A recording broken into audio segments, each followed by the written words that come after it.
আমরা পৃথিবীতে আসি, প্রকৃতি আমাদের অনেক কিছু দেয়, তাই আমরা প্রকৃতির কাছে খুব কৃতজ্ঞ থাকি। কিন্তু এই যে আমরা ঋণ কিন্তু পরিশোধ করে যাই, যাওয়ার সময় কিন্তু সব কিছু রেখে যাই, আমরা কিচ্ছু নিয়ে যাই না। এইভাবে কিন্তু আমরা ঋণ পরিশোধ করি।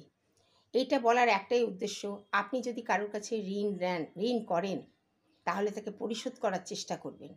কারণ ঋণ রেখে গেলে আপনি সুস্থ থাকবেন না, ভালো থাকবেন না। অনেক সময় দেখা গেছে অনেক ছেলে এবং মেয়েরা লোন করে পালিয়ে বেড়ায় এবং শেষকালে পথ না পেয়ে নিজের জীবন বিসর্জন দেয়। এরকম কাজ কখনো করবেন না। প্রকৃতি কিন্তু আমাদের ওয়েট বুঝেই কিন্তু ঋণী করে।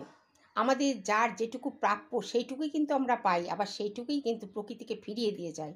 ঠিক আপনিও আপনার ওয়েট বুঝে চলুন, বেশি লোন করে অযথা নিজের জীবনকে বিসর্জন দেবেন না। লোন যেটুকু করবেন সেটুকু চুকিয়ে দেওয়ার চেষ্টা করবেন। ওকে, এই কথা বলার জন্য আমি প্রকৃতির উদাহরণটা দিলাম।